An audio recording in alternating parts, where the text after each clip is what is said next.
This Advent season, we've been exploring Charles Dickens' story, A Christmas Carol. And we've seen themes of repentance and renewal. We've gotten scared by the ghosts of Jacob Marley and the spirits of Christmas past and present. And you can pretty well guess we're going to be talking about the ghost of Christmas future today. We've also witnessed a bit about the history and the personalities of Ebenezer Scrooge and Bob Cratchit, Mr. and Mrs. Fezziwig, but there's one character in this story that we haven't touched on yet. The one character who, next to Scrooge, is the best known, the best remembered, and probably the best loved character in this whole story. And of course, we're talking about Tiny Tim. We cannot finish this Advent series and move on to Christmas without talking about Tiny Tim. So we've saved the best for last. So what can we say about Tim other than the fact, he was tiny? That's actually a question that a man named Donald Lewis gave a lot of thought to. After watching a TV version of A Christmas Carol, Lewis's wife turned to him and asked him this question: "What disease do you think it was that Tiny Tim was suffering from?" Now that might sound like a strange question, but after all, Dr. Donald Lewis was the chairman of the Department of Pediatrics at Eastern Virginia Medical School. So if anybody could answer this question, he probably could. But how do you diagnose a fictional character? You start by looking at their symptoms. According to the story, Tiny Tim was, by now, he was tiny. But his father, Bob Cratchit, was tiny too, so that might not come into play. But we do know he used a crutch. Not two crutches, but one crutch. And he had one withered hand, so we know that his condition was what they call asymmetric. Now, according to the story, Tiny Tim was weak, he was short of breath, he was pale, he may have had spinal cord damage, and these are all symptoms that begin to narrow down the diagnosis. But we still need more data for this. According to the ghost of Christmas future, Tim's condition, if left untreated, would be fatal. But as we find out, he did get treatment, and he did recover, and he was recovered using a treatment available in the 1840s, but only if you had enough money to be able to afford a doctor and the treatment. These are all things we can learn from. So as we're looking at it, what we have here is a historical medical mystery in the middle of a Victorian Christmas ghost story. So it's got something for everybody, whether you're a fan of Dr. House, Hallmark, or horror movies. So Dr. Lewis decided to use his hypothetical case to teach his students about diagnosis. And they explored not only his symptoms, but they did research into the treatments that were commonly used a century and a half before. A common ingredient in most of the tonics of the day was sodium bicarbonate baking soda, which is an alkali, a base chemical, which means it counteracts acids. That's why an old remedy for an upset stomach or heartburn was to take a little baking soda to settle your stomach.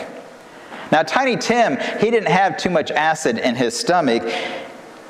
From his symptoms, he had too much acid in his bloodstream. And they diagnosed it, according to Dr. Lewis and his students, they diagnosed him with a condition called distal renal tubular acidosis type 1. This is a condition which damages the kidneys, and so they don't regulate acid in the bloodstream like they should. It causes muscle fatigue, osteoporosis, kidney failure, and yes, eventually death. They didn't know what the disease was in the 1840s, but they could diagnose the symptoms and they knew how to treat it if you could afford a doctor who knew how to do so and was able to administer the medicine correctly. So there we have it. In the midst of our reoccurring Victorian holiday spirits, we've got a historical medical mystery solved. But other than coming in the middle of our story, A Christmas Carol, what does all of this have to do with our faith journey, our journey through the season of Advent? Actually, it has everything to do with it. But before we answer that question, let's check back in with where we left off with a good old Ebenezer Scrooge. He's learned some lessons so far. He's learned about hope and peace and joy from his previous visitors, and he didn't have long to wait for the last spirit to come to him. Charles Dickens wrote, "Lifting up his eyes, Scrooge beheld a solemn phantom, draped and hooded, coming like a mist along the ground towards him.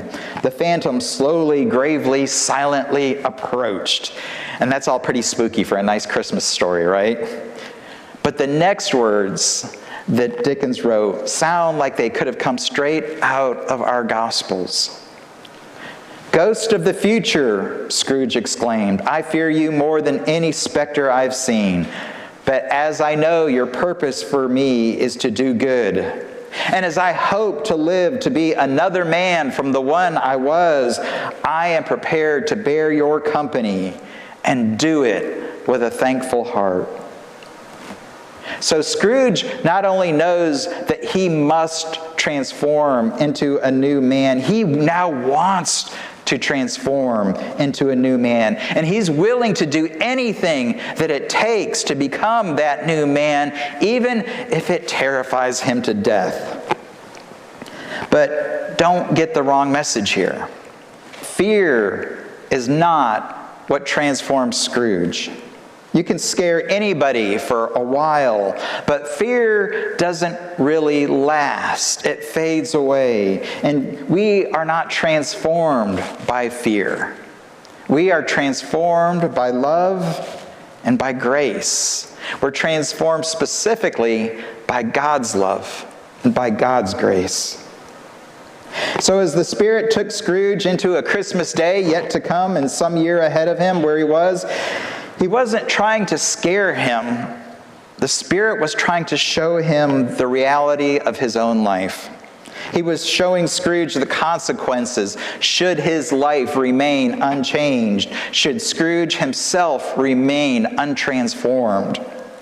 They saw some businessmen that Scrooge knew, and they were gathered together on the street, and they were kind of callously discussing the death of somebody that they knew but obviously thought very little of. They were wondering what kind of lunch might be served after the funeral service, because it might make it worth going to the service if the food was going to be good. And then Scrooge saw some housemaids, and they were selling the man's belongings to a pawnbroker, and his bed sheets and his bed curtains, and they were saying it didn't really matter if they were making a little profit off of it because no family was going to come to claim this man's possessions. Scrooge, he was looking at these scenes and he was interpreting them the best that he could, the best that he dared, and he thought the Spirit was showing him the example of this man and what this man's death meant as a warning of what his own death might mean. Then the silent Spirit took Scrooge to the home of Bob Cratchit, where his family was still mourning the loss of Tiny Tim. And finally, the Spirit led Scrooge to a graveyard where he pointed to a headstone. And Scrooge begged him, "Before I draw near to that stone to which you point, answer me one question. Are these the shadows of what will be, or are these the shadows of what may be only? Spirit, hear me, I am not the man I was. Why show me this if I'm past all hope?" So there's two things that are interesting for us here. The first is that something very real is at work inside of Ebenezer Scrooge on this Christmas Eve. He's changing. He's seeing the truth of his life. He's seeing the causes and the consequences of his life, the misery that he's been living in and the misery that he's caused in others, and he regrets it now, and he would change it if he could. And now he even sees changes within himself happening. He sees the person that he can be. He sees the person that he can be somebody new if he's willing to let his old self die. The words that Paul wrote to the Romans are beginning to ring true in Scrooge. Therefore, we buried with him through baptism into death, so that as Christ was raised from the dead through the glory of the Father, so we too might walk in the newness of life. Scrooge desperately wanted to walk in this newness of life. He wanted another chance to be a new man. As Scrooge follows where the Spirit leads, he sees a headstone with his own name on it. Charles Dickens has literally buried Scrooge. The question is this death complete? Is this the death of mind, body, heart, and spirit with no hope whatsoever of new life? Or is this the death that comes before spiritual renewal? Christ's baptism into death, as Paul put it, where our old self dies so that our new self can be reborn. Scrooge, now, he's not worried about his physical death anymore. He knows that day will come. There's nothing he can do about that. His fear right now is that he will die before he can become reborn. He will die before he can ever live this new life that he's been given a glimpse of on this Christmas Eve, before he can really enjoy the love and the peace and the joy that he can share with other people, before he can make a difference himself in the world, before Scrooge wants that chance to walk in the newness of life. Assure me, he begged the Spirit, that I may yet change these shadows that you've shown me by an altered life. Oh, tell me I may sponge away the writing on this stone. And on his knees, he reaches out and he grabs the Spirit's robes and he falls into darkness. And he wakes up and it's morning. And he's in his own bedroom, holding on to his own bed curtains. And there's light streaming in the window. And this isn't Dorothy returning from Oz thinking that it's all just a dream. Scrooge knows that what happened was real because he feels inside of himself that it was real. He is transformed. He is saved. He's renewed. Scrooge bursts out of his dark home onto a beautiful Christmas morning, and he visits everybody he knows, everybody he can think of. He goes out and he spreads love and joy, and he finds out that, you know what, spreading love and joy is actually fun. And so he does that so much that then he goes out to spread some money around and give money to help people out. And he finds out, wow, that's fun too. And he blesses everybody he comes across. And there's people who know him, who doubt him and just laugh at him, thinking he must have gone crazy. But Scrooge is just so happy that he can make people laugh. But there's no doubt in his heart. He's a new man. He has new hope, new joy, new peace, new love. And they make a difference in him. And through him, they can make a difference in the world around him. And that's what brings us to that scripture in 2 Chronicles. If my people who are called by my name humble themselves, pray, and seek my face, and turn from their wicked ways, then I will hear from heaven and will forgive their sin and heal their land. It says if we turn to God, God will heal us and the world we live in. And the tool that God uses most throughout the scriptures to heal, to restore, to reconcile, are reborn and renewed followers of Jesus. And so now we finally make our way back to Tiny Tim, who's a small boy with a very big heart and a serious problem. But the answer to his problem is very simple, if it's available. It's just that there was nobody to connect Tiny Tim to the healing that he needed. Scrooge, the old Scrooge, he had everything that Tiny Tim would need. He had the money, he had the resources, he had the connections to connect Tiny Tim to what he needed to save his life. He had everything but the love. Because he wasn't living that life. He wasn't walking in those steps. To Scrooge, there was no value in saving a life like Tim's. But the new Scrooge, the one who woke up on Christmas morning, this new Ebenezer Scrooge, this is a new man. And now love is guiding his footsteps. He's transformed. And as he is transformed, he begins to transform the whole world around him, starting with Tiny Tim. Ebenezer, Ebenezer, it's the name, it's an old word. It's a biblical word. It means stone of help. And Ebenezer is a monument. It's a memorial to remind the people of a point in their history where God helped them out. You remember that hymn, "Come Thou Fount of Every Blessing"? There's that line in there. "Here I raise mine Ebenezer, by thy great help I have come." And Ebenezer is a memorial.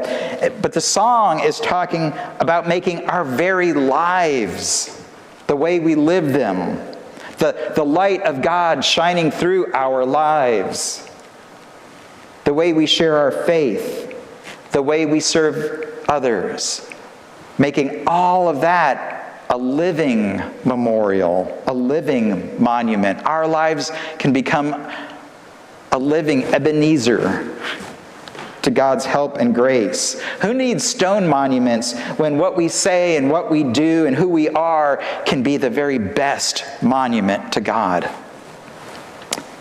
Through the decades, the name Scrooge may have become a name that means stingy and mean-spirited, but Ebenezer himself was well named in this story. His life, by the end of the story, became a monument to God's power to transform through love. One lesson we can take away from the Son of God coming into this world as a helpless, powerless infant, born in a stable, is not how great and mighty God is, but how God can work through a simple life, a simple human life, to transform all of creation through love. Charles Dickens ended his story with these words about Ebenezer Scrooge. "It was always said of him that he knew how to keep Christmas well. If any man alive possess the knowledge, may that be truly said of us and all of us. May we keep Christmas well."